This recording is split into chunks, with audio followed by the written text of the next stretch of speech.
Hello, Night Nation. Trey Strelko here. Welcome to the Sons of UCF Live this Thursday.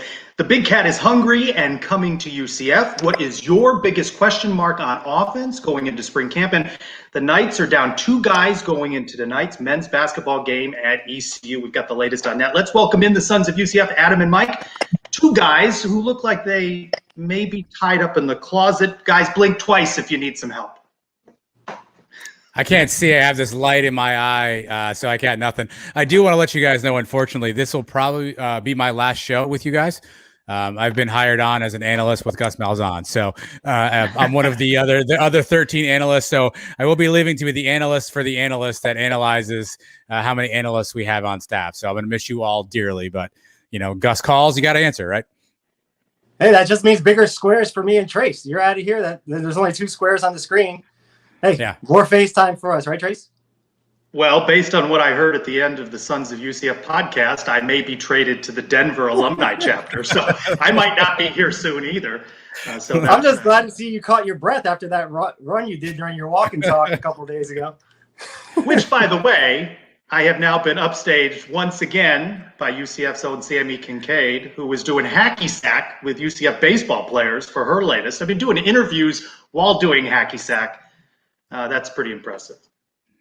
Yeah, step your game up. Get on a skateboard. Do something different now. Yeah, that'll be the one and only time I am on a skateboard. We coming to you just 1 hour before tip-off between UCF men's basketball at ECU and a couple of late scratches. So we're going to have a guest on from ECU. But let's tell you this news first. Mark Daniels on UCF Night Talk saying 2 scratches for the game. C.J. Walker, who we saw in a bit of a boot on Tuesday night in the win over Tulsa, not likely to play tonight. And Brandon Mahan for personal reasons. So it's looking like the Knights are just going to have 7 guys active for tonight's game. That makes it difficult on the road, though they do have a previous win against ECU. Conference tournament just a week away. You'd like to see some momentum going into that, and we'll get a little bit more basketball talk coming up. But as you mentioned, Adam, quite a few hires.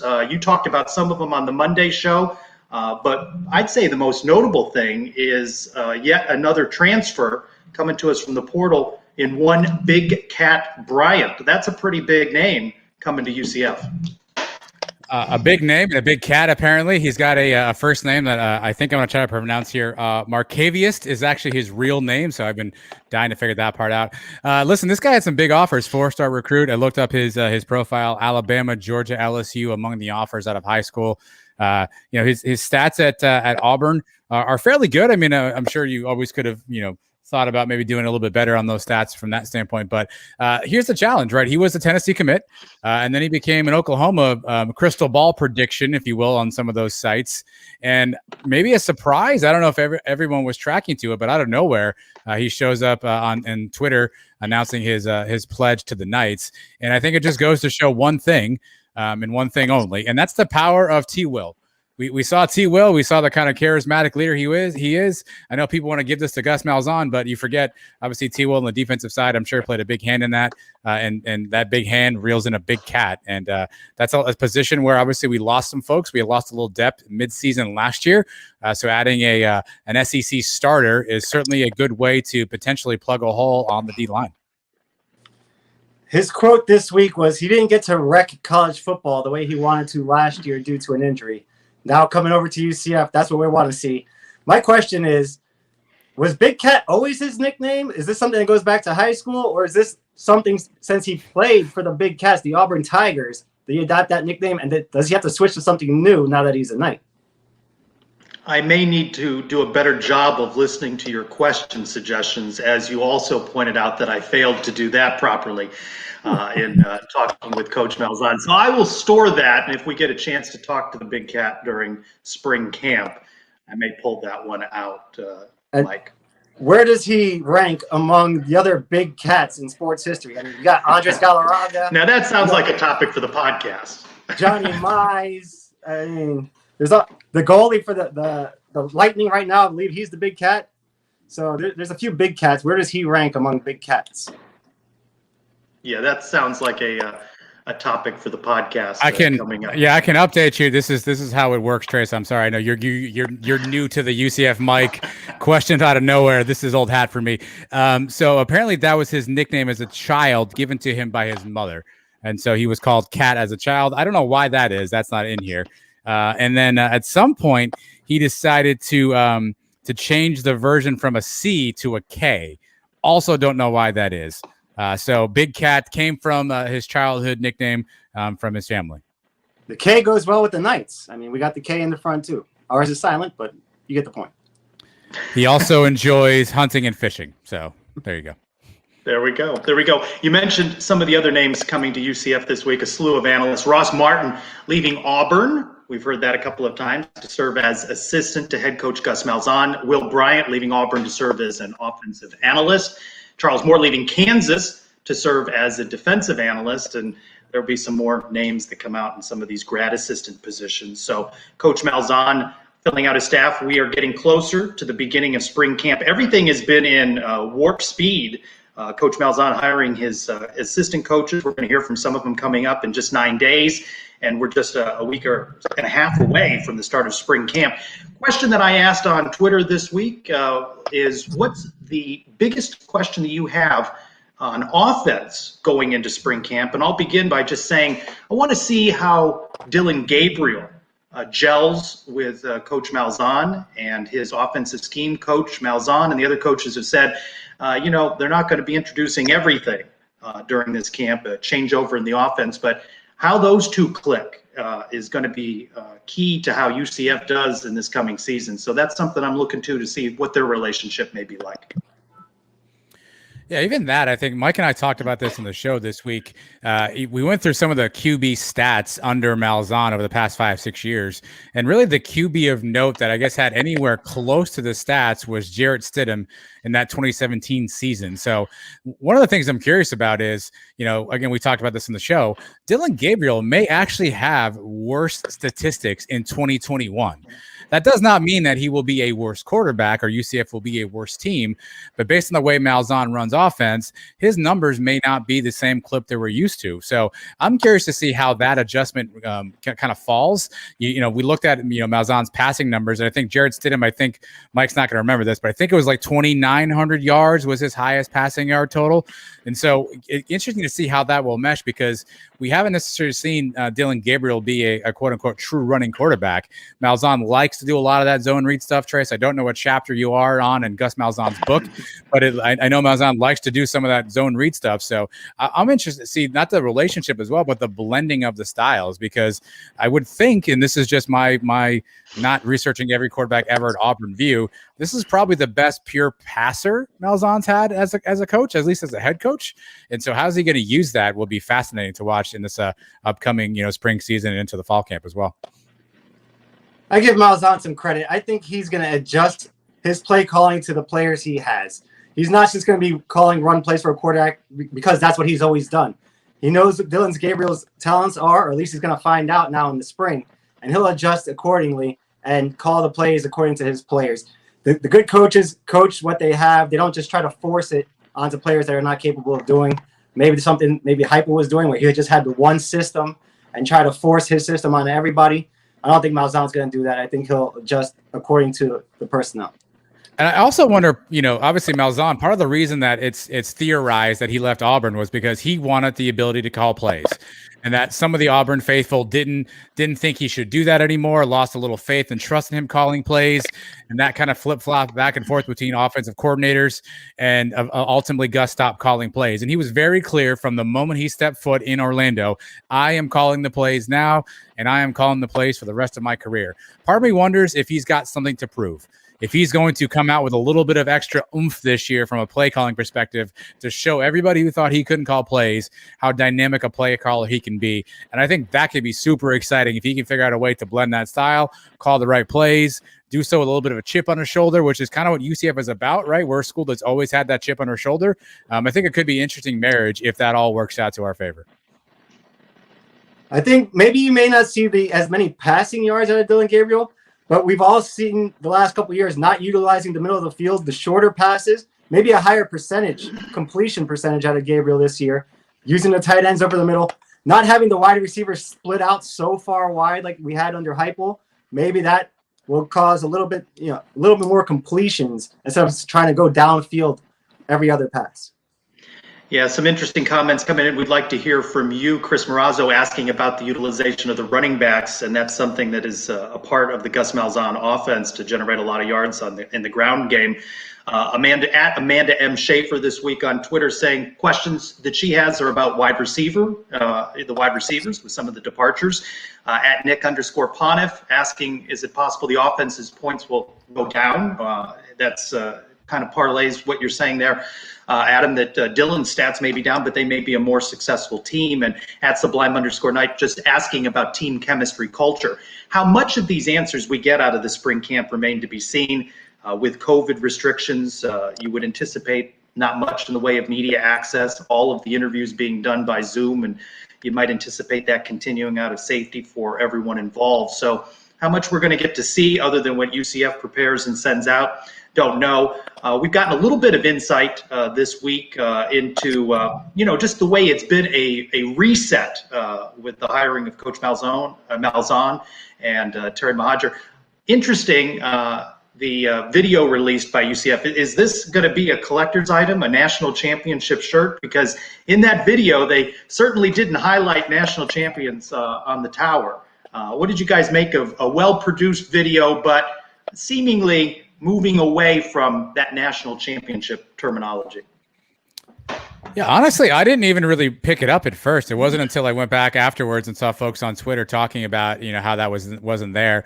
But I saw our good buddy JP Gilbert sort of, had a comment and added Terry Mohajir on Twitter, and Mohajir responded to that today, or sort of subtweeted it, and basically said that he checked the record book, he knows it's there, but the goal of every team is conference championship. Make it to a tournament if that's the case, and win a national championship. So he didn't necessarily go full endorsement, but he didn't also say he was kind of backing away from it. So I think it's interesting to think through. I think he's obviously kind of pointing the compass in the up arrow direction, right? He wants to kind of move forward and take this program forward. And you also got to wonder, and I'm going to throw this out there as a conspiracy theorist, because that's what we do on the Sons of UCF show, is, that was a Danny claim. And Terry, and obviously the NCAA has vetted it, but I wonder if Terry's just trying to say, hey, I'm building my pedigree here, I'm building my program, and I'm going to sort of get away from some of the Danny stuff, and that was kind of an original Danny claim, right? So maybe he's just sort of trying to step a little bit away from his predecessor to build his own foundation at UCF. Yeah, I noticed it right away that they showed the conference championship years. They didn't show the national championship sign, but they did say check the record books. That's the one thing they mentioned. I would have liked to see them keep going with the national championship thing. We're not going to – I hope we don't take it off the stadium wall. Yes, I agree to that, yeah. That would be a big people around UCF will not be happy about that. I'll tell you that right now. Starting with the two of us, at least. Trace probably too. Yeah, I'm in total agreement. It remains there. I can understand and appreciate how the new athletic director wants to move ahead. And I mentioned a couple of weeks ago, this is an opportunity for a bit of a reset button. I think we need it as a fan base as well to move forward in a new direction. And I hope that's what Terry Mohajir is sort of indicating there. But I thought his comment to JP was interesting on Twitter today. And interesting also that Terry Mohajir is no longer on the playoff invitational committee. The new Sun Belt, now that he's not part of the Sun Belt rep has been named, so he's not part of that anymore. So we were on that for like a week and a half or so, but no influence on that. We've had opportunity this week through Zoom to meet some of the new assistant coaches and wide-ranging personalities. Today was opportunity to meet with the new offensive line coach, a guy that is a veteran, has worked a lot of places, very interesting. He remembers his time at Tulsa with Coach Malzahn playing UCF. He harkened back to just how difficult those games were facing off against UCF. And he gave a very colorful answer today. We'll hear from him now on what he likes to see in an offensive lineman. I like to be able to look up at them. That's number one, instead of looking eye to eye at them. But and we certainly got some good guys that have some length to them, which is good to see. But you want guys who can bend, okay, that are flexible. All right. You want guys that can move their feet. Okay. You want guys who can, they're not heavy footed. All right. I want guys that play with fast feet, guys who have good change of direction. Okay. You want to have guys who are physical enough at the point of attack to reestablish a line of scrimmage. And other than height, I think Coach Hand has really described Mike right there, don't you think? Listen, long I arms? think I don't know how long my arms are. I think Mike always wants to play the looks like game. I think if there's such a gold mine with the Herb Hand looks like game options that who knows how much longer the show will go on with that. Here's the thing. I think this is one of the most important positions, Trace. You asked what we want to see from an improvement. For me, I wrote down the offensive line. Here's just a couple of stats I'll throw out quickly. According to Pro Football Focus, UCF's O-line was ranked 114th last year. That's out of 128. That's not good if you're scoring at home. Everybody on the O-line gave up double-digit pressures. This was a group that I think we thought was going to be maybe the strength of UCF. We saw some of the penalty debacles. ECU obviously comes to mind. So this is a unit that if Gus Malzahn and his offense want to go, they need protection up front. They need to be able to block, to be able to establish a running game. And Dillon Gabriel needs time to be able to throw the football. So this is, to me, the most important question going into the spring. How will this unit gel? How will they continue to grow and evolve? Obviously, I think it's probably not a hot take to say they took a bit of a step back last year. The penalties were, I guess, more than we wanted. They also gave up 2.2 sacks a game, which ranked them 63 in the nation, so right in the middle. So if this group improves and we can control the lines of scrimmage, which is no secret in football, you have a good chance to win. So I think Herb Hand has probably one of the most important jobs in the staff this year. Also, remember, taking all those deep shots down the field, that requires an extra second or two for the offensive line to hold up. Maybe not doing as much of that this year may help them a little bit in stats like hurries allowed. But the thing I noticed out of that interview was I heard a couple of ites in there. So we're not missing those completely now from Hypo. We got Herb Hand filling in with the ites. So he seems like he's going to be one of the more energetic guys in the press conference room. He mentioned that he has 6 guys returning, and he said some 4,800 snaps of experience returning. So if he can make some progress there, it'll pave the way for the running game. No Otis Anderson, no Greg McCray, so some question marks there. Also had opportunity to speak to the new running backs coach, co-offensive coordinator Tim Harris Jr. comes over from FIU, had a lot of success in developing running backs at FIU, and he talked about what he is looking for in a running back. First thing, you always want a guy that, I think for a running back, the biggest thing is having a guy that has really good vision. Sometimes guys get caught up into, and I think they can come in all different sizes. You have some guys that are bigger backs, you have some guys that are smaller, but I think if you find guys that have really good vision and you can see things and anticipate certain things and be able to stop and start. You do want a guy with good speed, but I think football is played by stopping and start. If you have a guy that can stop and start, that can see things, that can anticipate and set up blocks, the size factor, I think you want a mixture of a lot of different guys. I don't think everyone has to be the same. Couldn't help but think that he was really describing a recent guest on the Sons of UCF podcast, and Greg McCray. Doesn't Greg McCray sound just like that? Yeah, that's what I thought of initially, Trace, right? I think he wants somebody who can pound between the tackles, but also get outside, read and set up blocks the right way. And, once you get to the second level, Greg had some speed to break away. This will be interesting. I mean, we've seen Bentavious Thompson, and the reality was when we saw him play, typically he was playing later in games, and he had a bunch of breakaway runs. But he seemed to be more of a straight line runner. He wasn't somebody who was shifty, making moves. Seemed like he put a foot in the ground, went one direction and ran, and he did a great job. So I'm not trying to be critical, but I'll be curious to see, how that evolves. Obviously, we have the transfer that we may or may not be allowed to talk about, Trace. I'm not sure anymore. So we have a potential transfer, and Mark Anthony Richards is in the backfield. We have a bunch of young guys we haven't really seen a lot out of yet. So I'm curious to see how that group comes together, because it certainly is a group that, is a tad short on experience, but certainly we believe the ceiling is high on potential. And can Tim Harris get that potential out of those guys? Big key coming up in the 2021 season. I like that you mentioned working with different size backs, because that's exactly what we have. We have small guys. We have bigger guys now with Mark Anthony. We have the kid that transferred over last year. I'm forgetting his name, that only played in a couple games. RJ Harvey? RJ Harvey. He's a bigger back.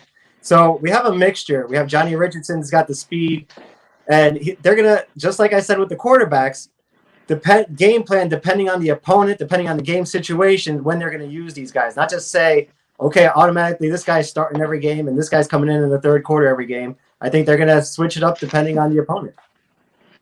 Florida Dude 91 says the coach is really going to love Johnny Richardson. He's someone that could be an explosive talent for UCF.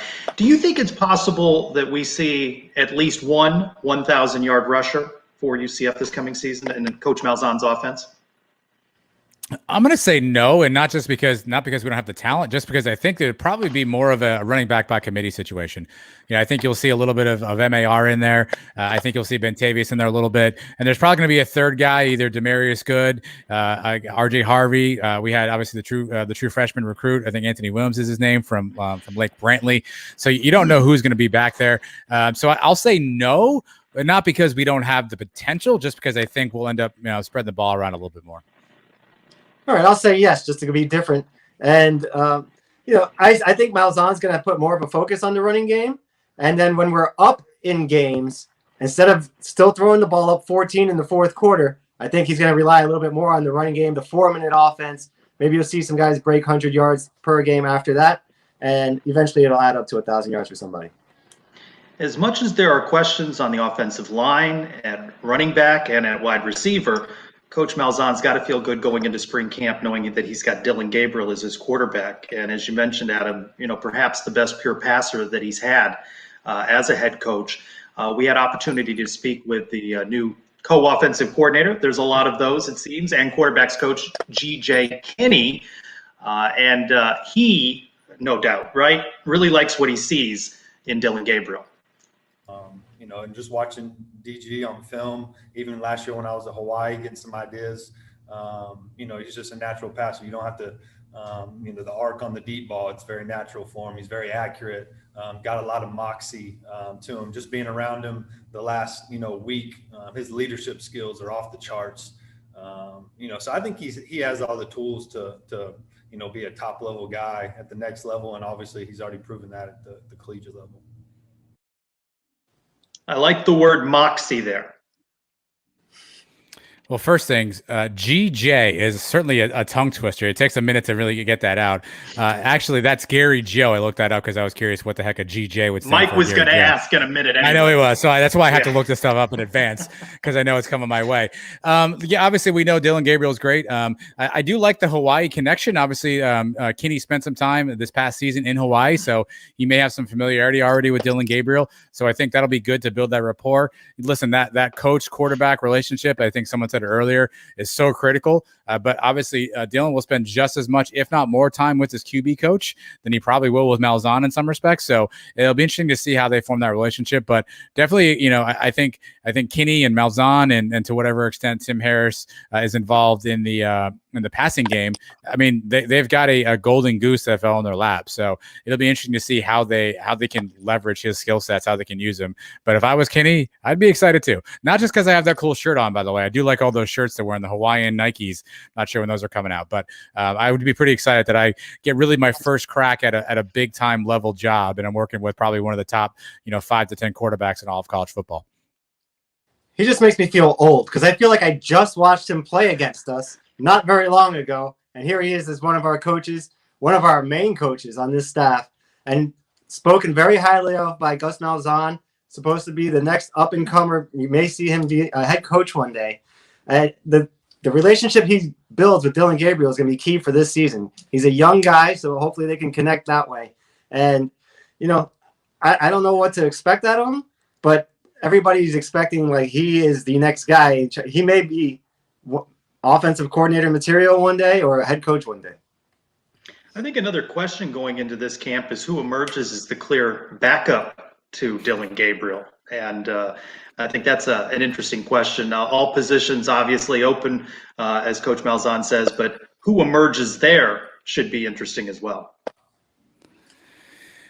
Yeah, I mean, you've got two guys from Arizona and Park Navarro and Mikey Keene. Obviously, neither one of them recruited by Gus Malzahn. You have Quadri Jones, who's kind of been around the program for a long time. He seems to be a guy who has some talent, hasn't seen the field yet. Obviously, we've seen a few things that have kind of taken place here and there, sort of on the sidelines, off the field. So that will be an interesting battle. To see kind of what Gus wants. You would assume Mikey Keene would redshirt. That's just a guess on my part. But that backup spot will be interesting. This would be a tailor-made spot for a DJ Mack, who would have probably been, Gus Malzahn's chiseled prototype of a quarterback with his size, his strength, his speed, his arm strength. But obviously, we wish DJ great things at ODU. But that will be interesting. I assume Quad has the upper leg, no pun intended. But I guess we'll find out as camp gets rolling. Quadri Jones has been the forgotten man in this quarterback room for years now. But we always hear about how great of an athlete he is, how much he can run, he can throw, he can do it all. We saw that his first, 5 passes were complete. He had the best completion pass percentage of anybody for a while until he finally threw an incompletion this year. But, I mean, it's up for grabs now. And whoever impresses the coaches, they're coming in, they're judging everybody with a clean slate. So I wouldn't be surprised if they took the red shirt off Mikey Keene if he was that impressive in the preseason. So it's anybody's job right now. No one, to my knowledge, right, has entered the transfer portal, including some of these quarterbacks not recruited by Coach Malzahn and his staff. So that's also something interesting. And certainly no one has followed Josh Heupel to Tennessee so far, right? Attracted a couple of names to come to UCF, including the one that just spurned Tennessee. And Big Cat, but nobody going to Knoxville. The first coach that we had opportunity to meet with this week, not on the offensive side of the ball, but the defensive side, David Gibbs, co-defensive coordinator, secondary coach. And after a few years of Q&A with Randy Shannon, I got to tell you, it was refreshing to deal with the interesting cat that is David Gibbs. He was colorful in his answers. And I thought he was candid when asked, Coach, what kind of defense do you plan to run here? We're just now installing the defense amongst the coaches. Our players have no idea what defense we're running because they even asked me on, I think it was Friday, and I said, I don't know yet. I mean, I have a general idea, but we don't know exactly what we're going to be running. But Coach Williams will do a great job. He'll get us organized, get us lined up, and then obviously just getting the players in the right positions to fit the scheme. Because you hear coaches say this all the time. I'm a 3-4 defense. I'm a 4-3 defense. Well, guess what? How do you really know what you are until you get there and get to playing, coaching your players and watching your players practice and actually perform what you're asking them to do. So you got to have versatility. How do you really know what you are? I like that question. Well, the good news is, judging by last year, I don't know if we knew what defense we played then either, so we might be used to that. The other good news is that I think David Gibbs offers a lot of opportunities for the looks like game as well. But I like the transparency, Trish. You're right. Obviously, we didn't hear a lot of that. We heard a ton of coach speak. We obviously need to figure that out pretty quickly, what defense we're running, and maybe some of that's coy, right? Maybe some of that's him just sort of playing to, hey, we're going to be multiple. I know that's a hypelism, and I hate to keep doing that kind of stuff, but that they're going to do a lot of different things defensively. But I like the transparency. I hope and I assume the spring season will help them kind of figure that out. But lest we forget, again, as much as I love T. Will, and I think he's definitely a dynamic guy, first time really kind of coordinating a defense on his own.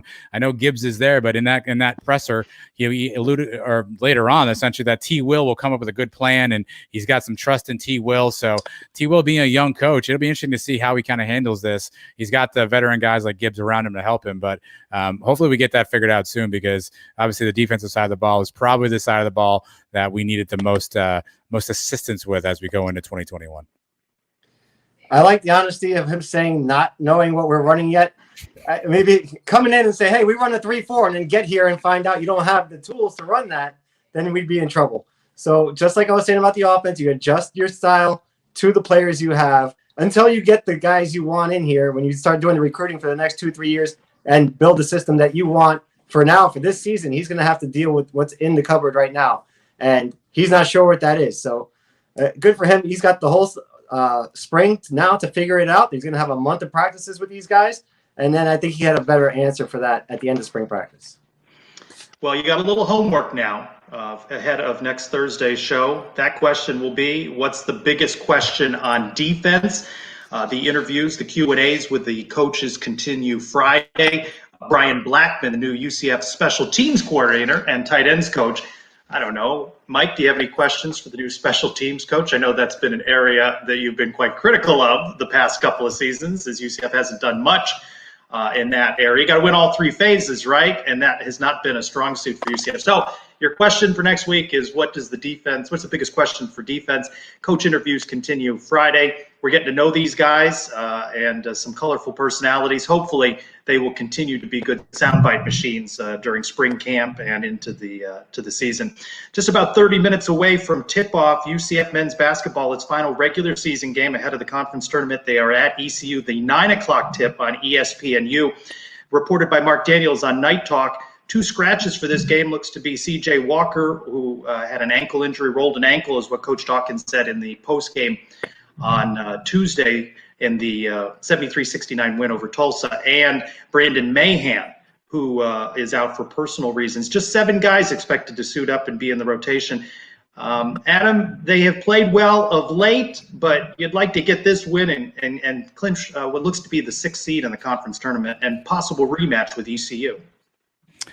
Yeah, this is a good momentum game for UCF, obviously. I think they've played their best basketball these past couple of weeks, which is tough to do when they've had a few different challenges from a scheduling standpoint. But I think you've really seen them gel together. If you want to make some noise in the conference tournament, and let's be frank, the only shot we have of breaking into the big NCAA tournament is winning the AQ bid here from the conference. So we're going to have to put together one hell of a run to do that. Obviously, the chips are kind of stacked against us, but you got to win one at a time. And if you could go in with some momentum, at least helps you get there. So I'd love to see them continue this on. Obviously, it's unfortunate to not have Walker and Mahan, in the lineup tonight, shorthanded. ECU hasn't really been a world beater this year. So, they are definitely a beatable team, but you're going to need a guy to step up. You're going to need a guy like Isaiah Adams to have another performance that he had at Tulane.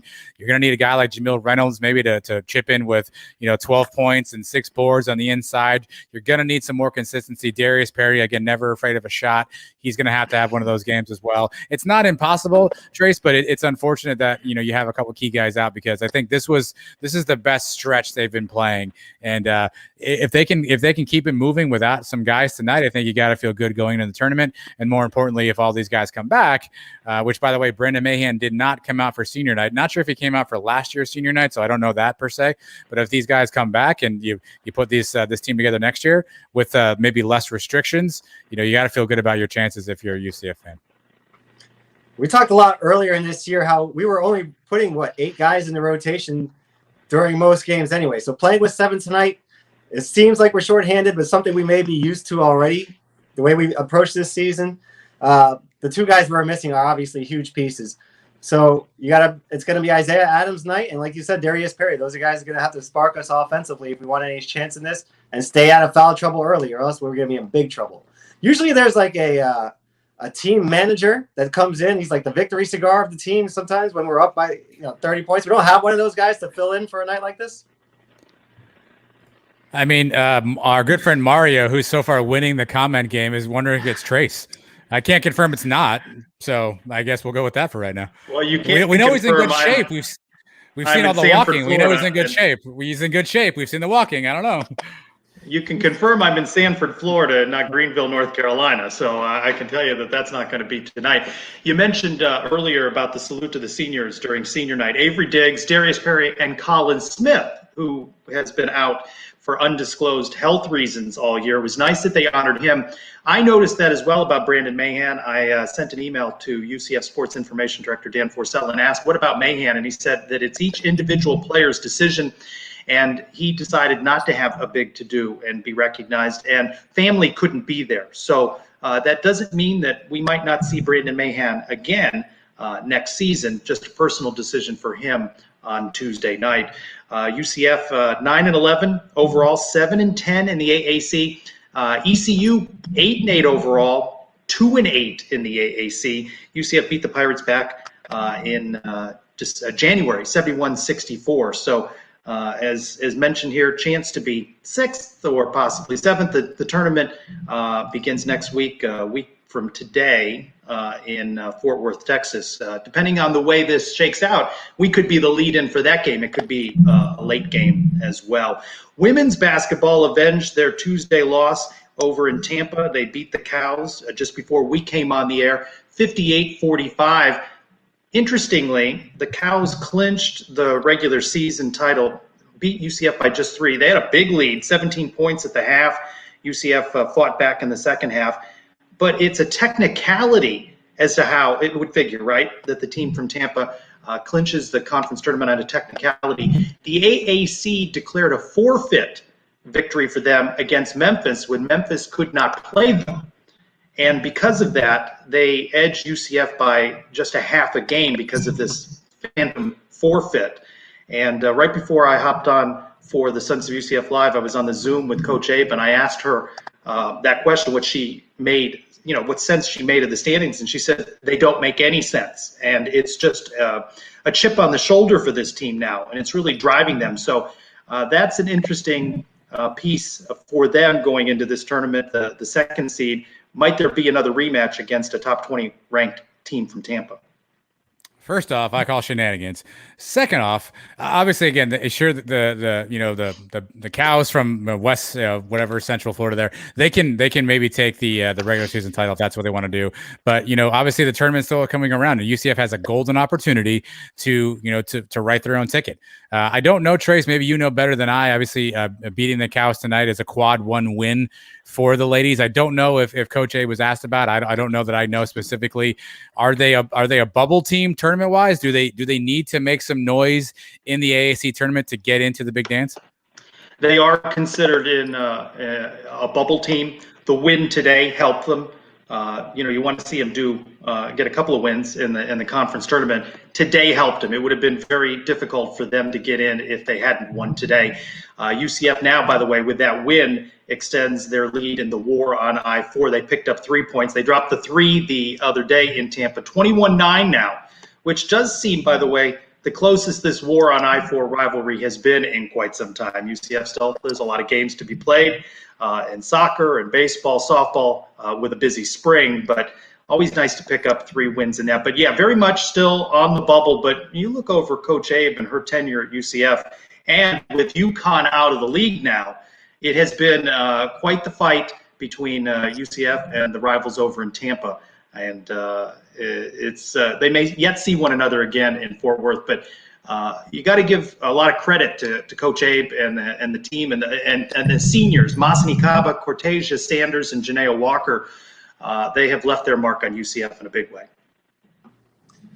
You often hear the saying, ball don't lie. Well, the standings are doing a little funny thing here where we're not winning during the regular season, but that's going to catch up to the Cows in the postseason tournament. That's after building off today's win, the confidence that the team has now. I say we see these guys again in the tournament. We beat them and we write our own ticket to the big dance.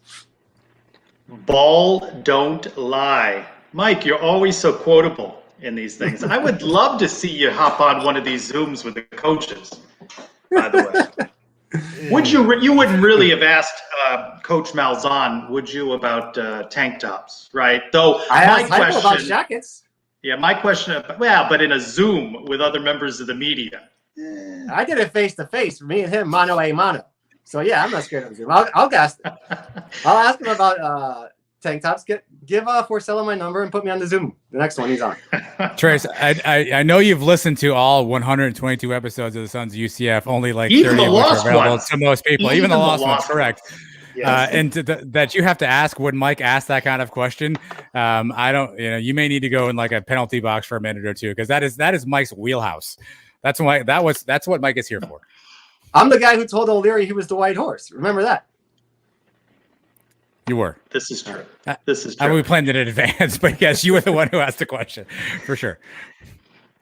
Yeah. By the way, my question of Coach Malzahn, by mentioning the running back, that is what raised his concerns. And I certainly do not want to be involved in any recruiting violations. So I don't want to be the cause of that. But mentioning his name raised the eyebrow, and Coach Malzahn did not want to answer that question. So, have you been contacted by the NCAA yet, Trace? Are you under investigation for anything? Is there anything you can reveal to us? No. Okay. No. I'm busy training for the Alumni Association's 5K. By the way, Alumni Association is saying nearly 500 participants have registered, including Jan and Britt, neighbors of mine here in Sanford. We plan to participate together. By the way, Mike, Britt saw me walking back from the park. That doesn't mean I was walking all of the time.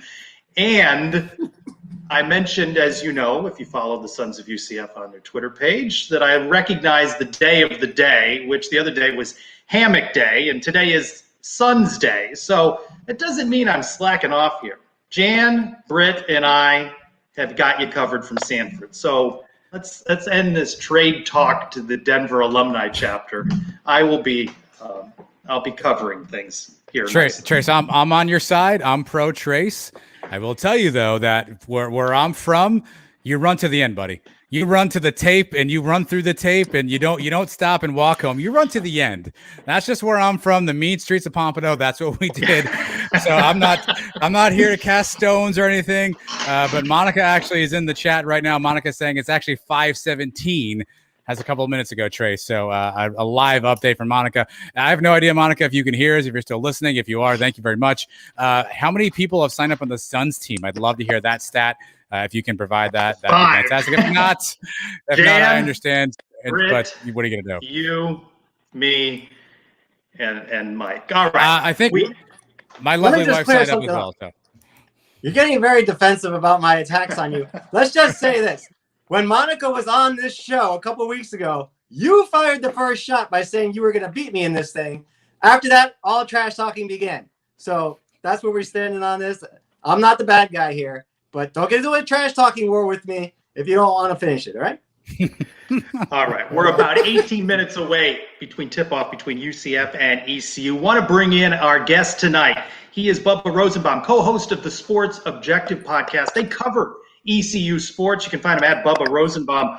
Bubba, 8-8 for ECU, 2-8 in league. It has been a COVID-disrupted year for the Pirates. No doubt about it. Pirates got off to a 7-1 start, playing very well. Did something that they haven't done in a while, and that's take care of business in the non-conference schedule, albeit an abbreviated non-conference schedule with just 6 games. But like I said, 7-1, playing very well. But then things started to fall apart with the first pause back on January 9th. Did not play again until January 24th. And coming out of that first pause, let's just hope that the Pirates, for at least for my sake, play much better than they did that first time coming out of the pause. This time it has been 24 days since the Pirates were last on the court, and that was against SMU back on February 8th. In what was a 15-point loss. But for those folks who didn't watch the first game, give us a scouting report on ECU. Who are some players we need to watch out for? Who are sort of the big names or the big-time players that we should expect to see contributions from tonight? It certainly starts with Jaden Gardner. Jaden's averaging a little over 18 points. I know that's near the top of the league, maybe at the top. And then you also have Jaden pulling down 8.6 rebounds. It starts with him, and then Tristan Newton's the guy. He struggled this year after having an excellent freshman year. But he's a tremendous player, and although he struggled, who knows? Maybe tonight he'll play the way he's capable of playing. He's done a lot of good things. He just hasn't shot the ball well from the floor this year. He's distributed it pretty well, and then he's shot 93% from the line, but he can't really knock down shots from the floor. So hopefully that's something he'll figure out in the near future. But Tremont Robinson-White, another point guard, is someone to definitely keep an eye on. He's averaging, I think, 9 points a game and shooting close to 40% from 3. Bubba, obviously a tough season right now, 2-8 in the conference. But one of those wins is against Houston, which is one of the best teams in the country. Yeah. My question is simply one word. How?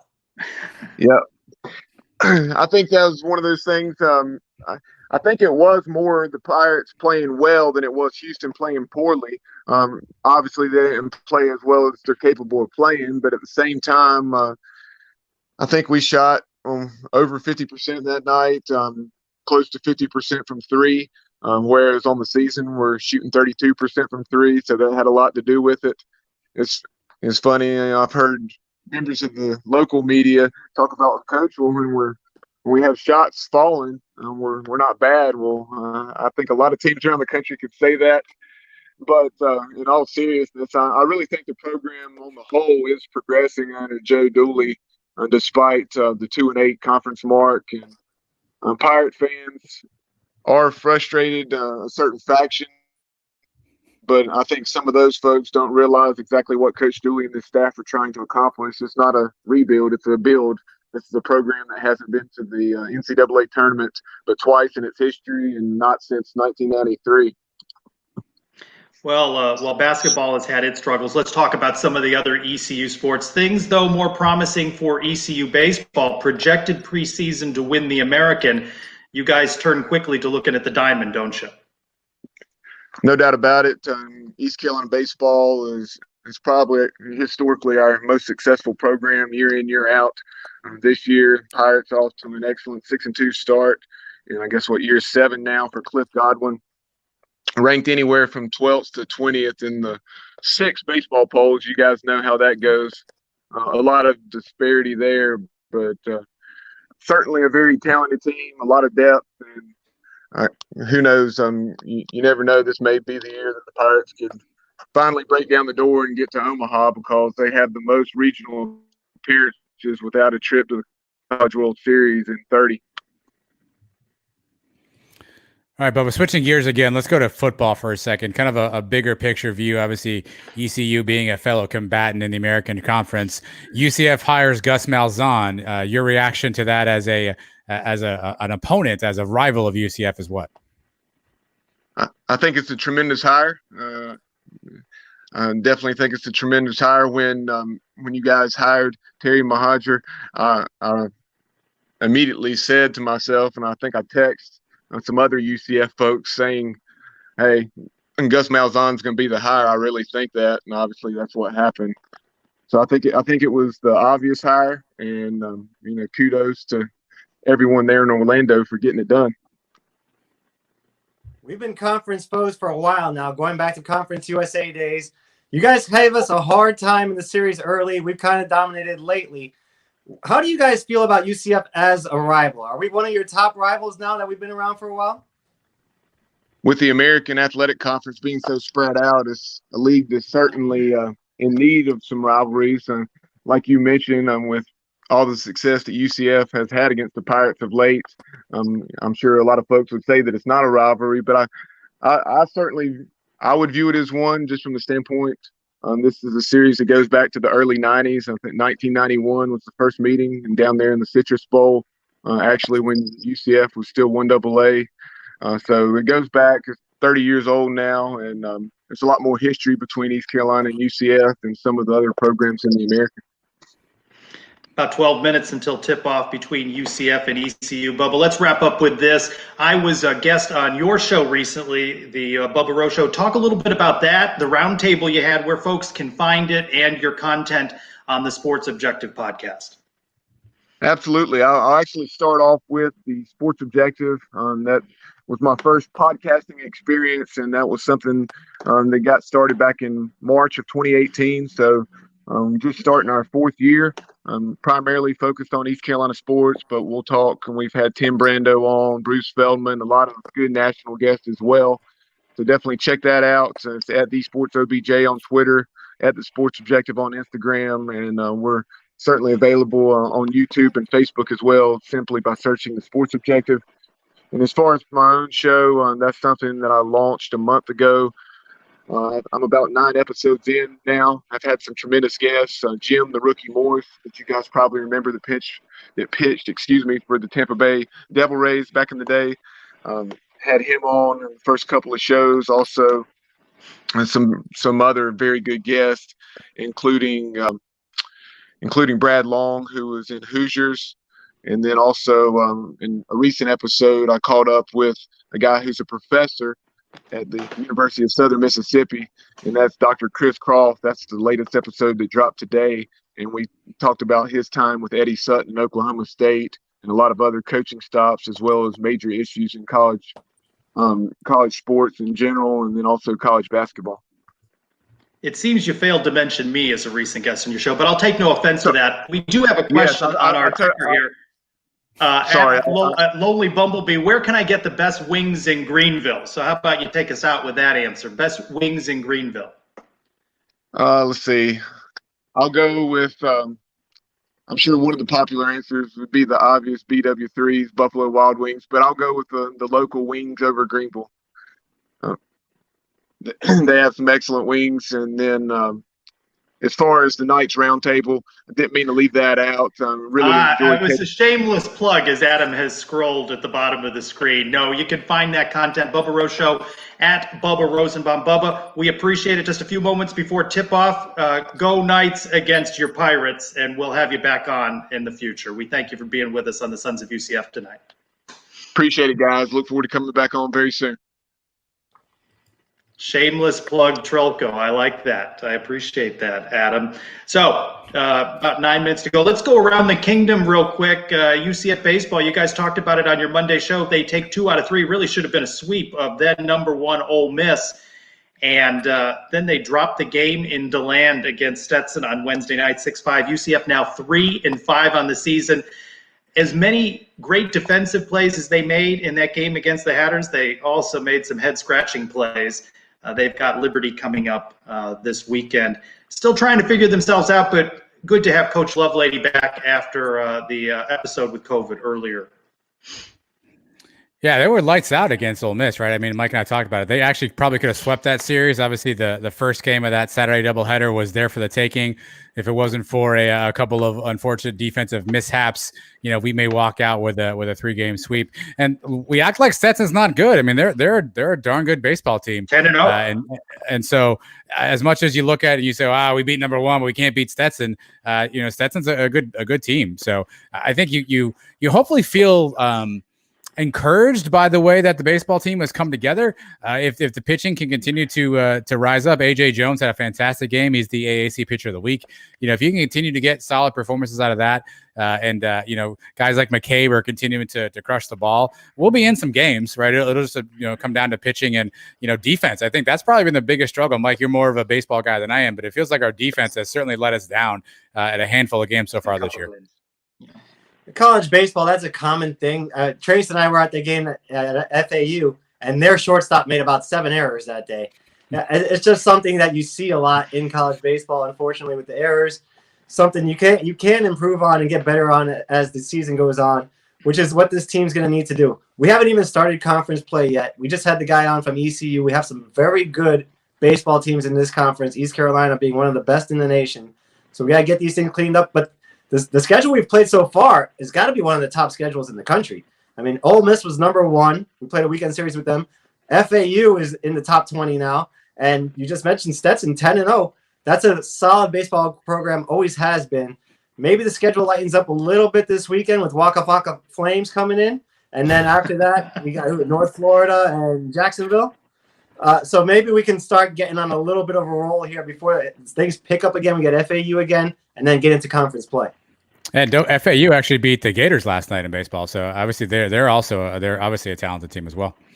Well, preseason, I asked Coach Lovelady, with 4 games in Greenville, does the league go through ECU projected to win the AAC? And he said, yeah, until UCF or another school takes it away, ECU has earned the right to be the favorite. So there's still plenty of baseball to be played. Knights 3-5 after the 6-5 loss to Stetson. There's been a bit of a shuffle in the schedule. Threat of rain on Saturday, which could impact my ability to get a little running training, and not to make any excuses, but it could rain on Saturday. There you go. So they moved the Liberty. It'll be a doubleheader beginning at 2 on Friday.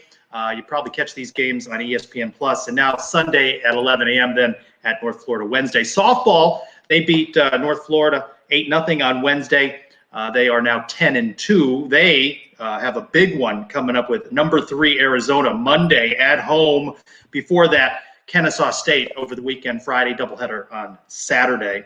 as we get closer to tip-off on ESPNU, UCF at ECU men's basketball. Don't tune us out just yet. If you have not yet, be sure to listen to the Sons of UCF pod that dropped earlier in the week. Another A-list guest, one Marlin Williams. Really enjoyed listening to him. Yeah, it's no secret. Marlin's one of my favorite players in UCF. And so it was good to catch up with him. And, it's interesting. He struck me as equal parts humble, but also equal parts very confident in himself. My favorite part is when Mike asked him what he needed to improve on. And he was like, wait a minute, what do you mean improve on? But he was definitely a good guest. And if you're interested into how he approached this season and how important this was to him and how much it hurt him that he couldn't play those last couple of games, here's a bit of a soundbite that tells you what was on his mind as the season was winding down and sort of what his drive and focus were. I'm upset I couldn't play the last 2 games because I was definitely gonna break game record. He gonna hold it over my head. He gonna hold it over my head that I didn't get there. Right. I definitely was thinking about that all year. I mean, cause I knew how good I was, and I finally got the opportunity. So, I mean, I was trying to break records. I mean, I still finished top 10 in some categories, but it would have been better if I could have got that record. Looking to break the records. And I think what's interesting about Marlin is we talked about the receivers coming in 2020. We knew obviously Gabe had moved on, and show of hands out there and integrity test here. How many of you thought Marlin would be our leading receiver? There's probably not too many who had him with the stats he had. And I think it just goes to show the fire he had. And I just love the fact that, he talked about how much he loved contact. He wanted to run people over. He wasn't afraid of that contact. Such a nice guy. Kind of disappointed he got snubbed for the NFL Combine. He did not get an invite. I thought that was a bit of a head scratcher. And so hopefully he's going to have some opportunities to show what he can do in UCF's Pro Day. But definitely one of my all-time favorite nights. We've been blessed with the wide receivers that have come through UCF in just the time we've been here. Going back, Siah Burley, Brandon Marshall, Mike Walker, Traquan Smith. The list goes on and on. Gabe Davis last year. Marlin Williams had one of the best single seasons we've ever seen at a wide receiver, and he only played in 8 games. If he plays in 12 games, he probably shatters some of these records. I wish him the best. He's a big kid, and he talked about not knowing what he needs to improve on. To me, he's improved so much from his freshman year and every aspect of his game, especially his speed has picked up a lot. And he talked about how he's changed his body in the last couple of years. The sky's the limit for this kid. I hope he ends up another guy. I hope ends up on the Giants. As long as he doesn't end up on the Cowboys, the Eagles, and the Redskins, I'll be a big Marlin Williams fan going forward. And he don't want him to be a winner. Well, none of those teams win either. He said his 40 time was going to surprise some people. Now, nobody says, by the way, I'm going to be really slow this year in the 40, so catch that with a grain of salt. But he said his 40 time would surprise some people. I think that'll be a big number for him in this upcoming NFL draft. I don't doubt him. I don't doubt him. You can see his speed picking up in the last couple of years. So he's got the strength. If he can get a good 40 time, that will raise his draft stock a couple rounds.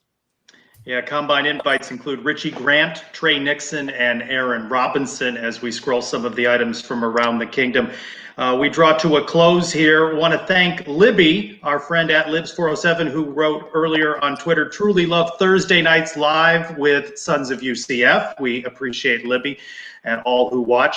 I saw Monica saying that she wasn't sure the number of people that have registered for the Sons of UCF team. Not too late to do that at the UCF Alumni Association's website. Join us for this virtual 5K. As Mike mentioned last week, and as we had the guest from the West Palm Beach chapter, benefit scholarships, but the medal is sweet. You're going to want to get the medal.